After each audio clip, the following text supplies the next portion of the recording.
podcast section first, the daily newspaper section second, and then the Sunday newspaper last. If you'd like a question today, please use the raise hand function on Zoom, and we'll get round to as many as we can. We're going to start with Jamie Weir from Sky Sports News. Jamie, when you're on the panel, unmute yourself and away you go.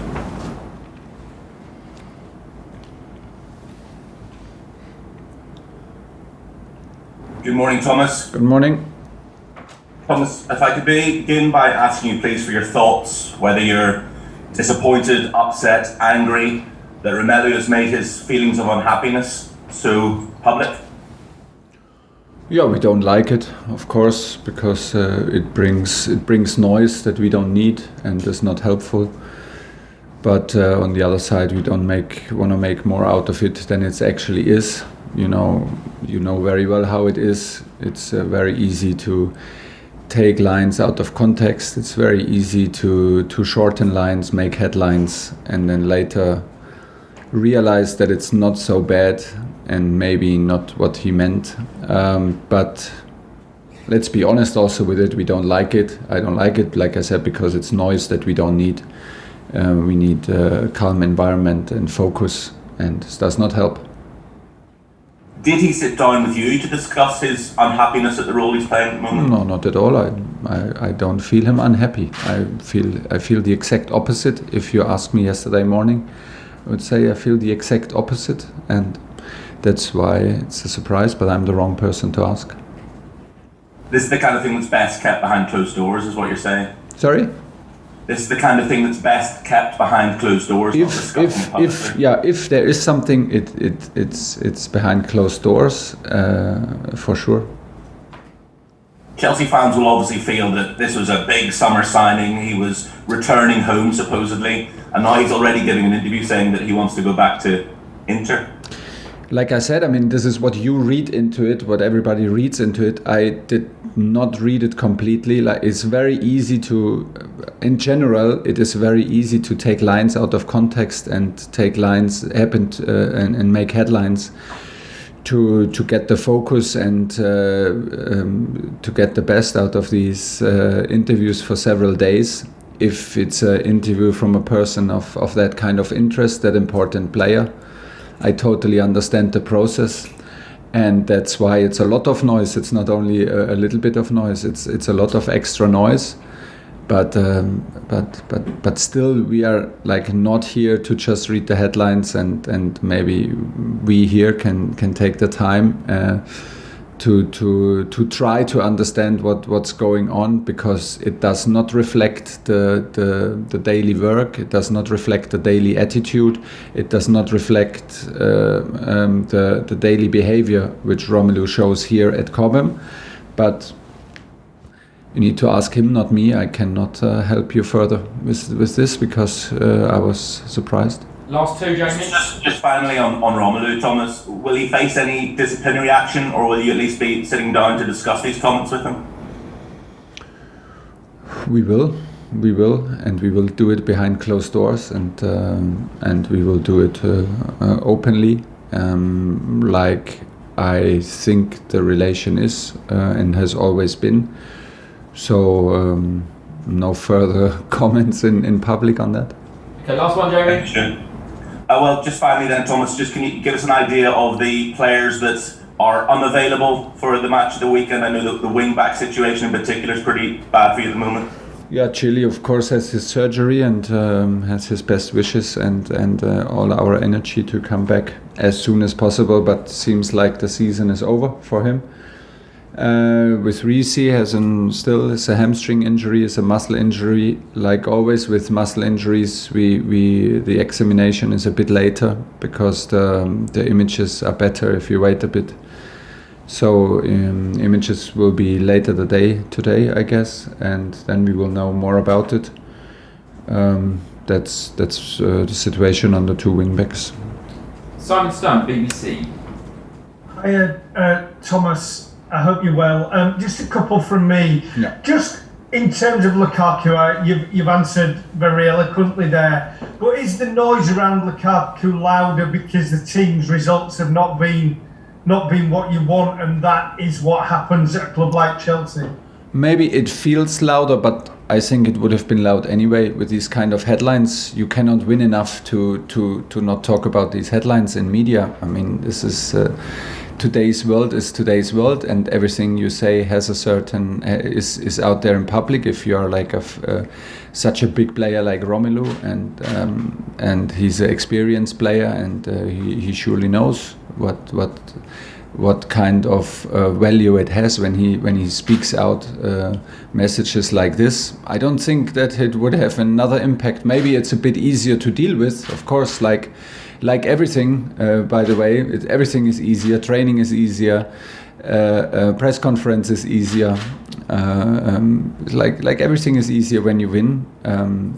But this has nothing to do with that. So it would have been easier to deal with the noise, yes, but would have been the same noise, I guess.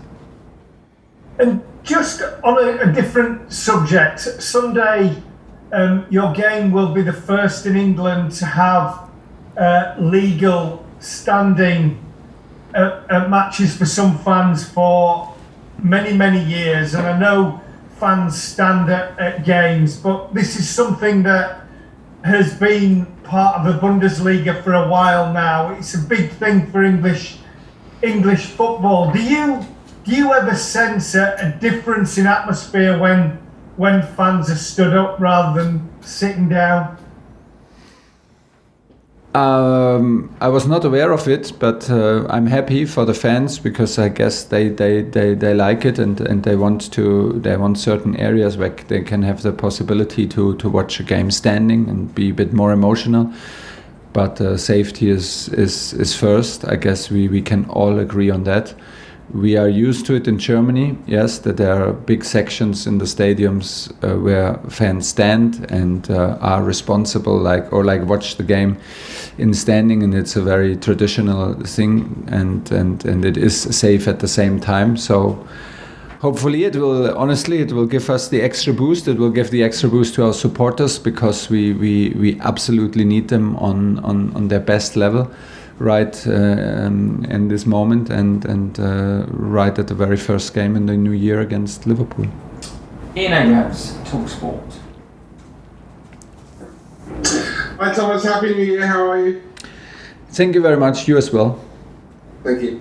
The other night when Manchester City won at Brentford, people were quick to tell Pep Guardiola that basically with an 8-point lead at the top of the table, his team were going to be champions. To that end, if you don't beat Liverpool at home on Sunday, are you giving up the title? I don't know.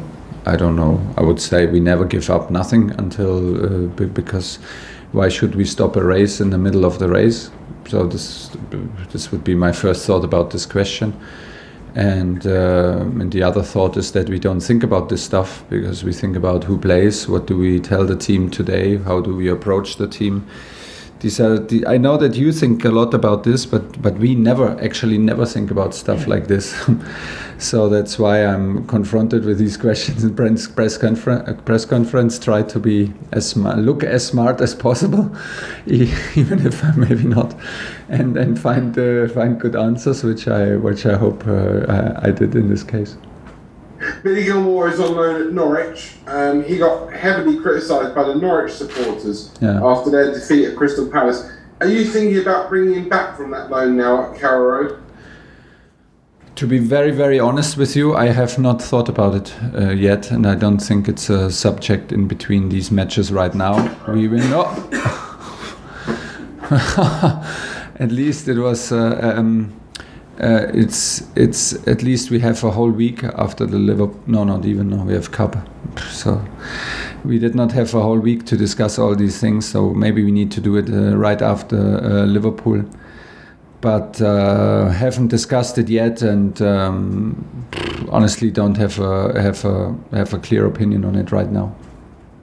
And just the last one from me. It is about Lukaku, kind of. How important is it for the harmony of your dressing room and the harmony of the club at Chelsea that you sort out the problem or the problems that he has? You sit down and you go through it with him, or is it a question of he's your employee, he does what you tell him to do?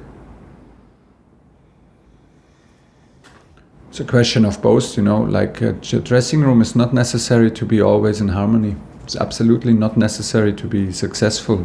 We don't have to hug each other, love each other every single day. Sometimes good to be on the edge. Sometimes good to be a bit like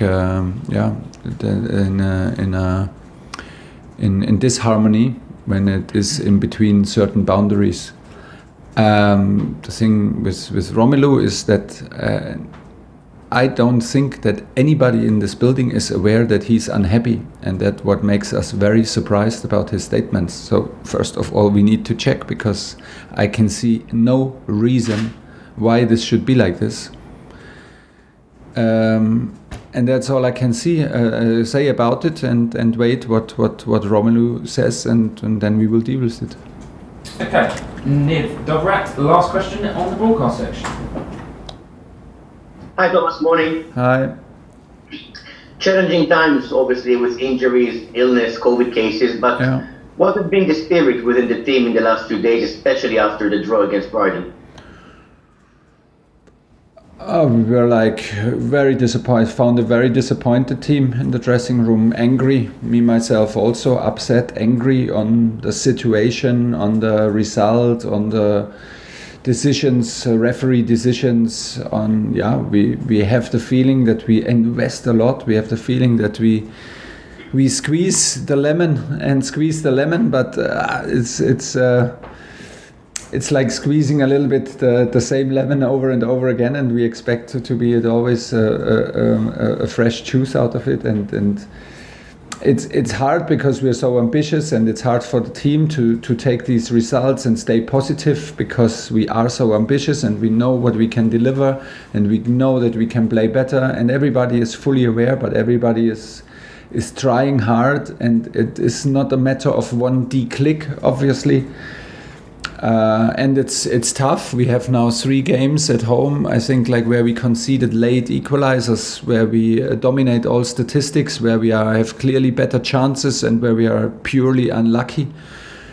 And it's a matter of 6 points that you lose, because you have 3 draws instead of 3 wins, and it hurts, because obviously with 6 points more, we would have a completely different feeling around New Year's Eve. But it's sometimes like this. It's also not the first time in my career, and maybe not the first time, and for sure not the first time in the player's career, to have days like this where things feel a bit more heavy than on other days. It is good then to go out of the situation if the situation and the small situation feels a little bit difficult and hard to digest, and still we are a bit in upset mode.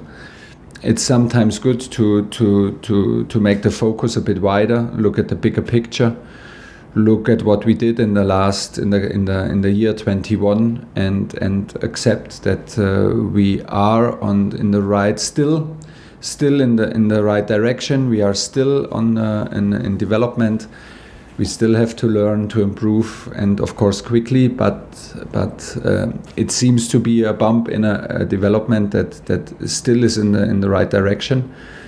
It's hard to accept for all of us, because we're ambitious, but it's what it is.